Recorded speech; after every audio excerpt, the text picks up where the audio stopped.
Once, there was a huge banyan tree where thousands of crows lived. Nearby, there was a cave where thousands of owls had their homes. The owls would hunt the crows at night. Every day, many crows were killed by the owls. The main reason was that the crows could not see well at night,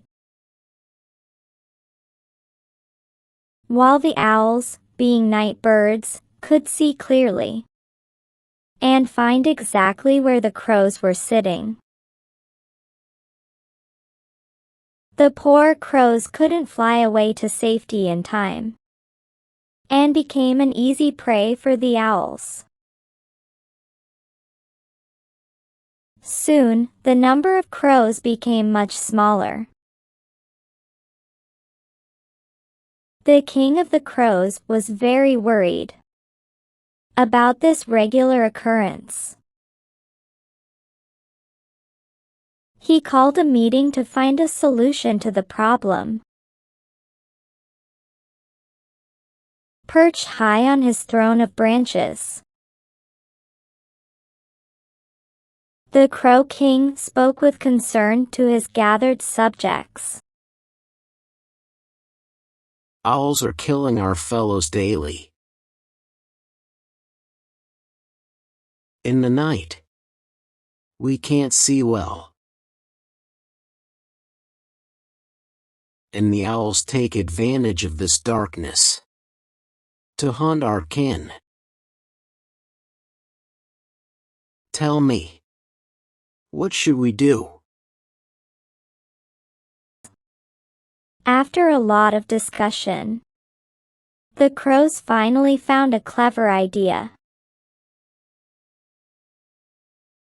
They worked out the details of their plan and decided to put it into action the next day.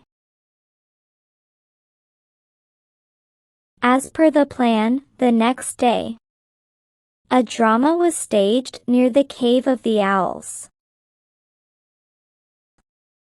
The Crow King shouted on an old crow. You are disloyal. You dare to speak praises of the owls? You are not one of us. You are faithful to the owls. You betray our trust by praising our enemies. How can we trust someone who aligns with those who want us destroyed? The king of the crows pretended to beat up the old crow.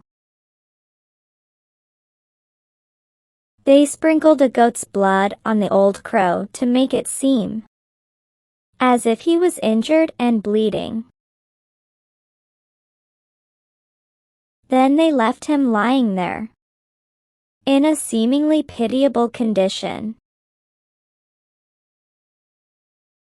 The Owl King's senior minister advised the Owl King to admit the wounded crow into their kingdom. He said, "Your Majesty, this poor crow is in this miserable state because he praised us to his king. He told them that owls are a superior race, stronger and smarter than them, and that owls should be recognized as the king of birds. Because of this, he was beaten." The Owl King said, "Bring him inside and help him get better and heal his injuries." So, the old crow was carried into the cave by the Owl King's soldiers. Soon, the old crow made a favorable place for himself among the owls.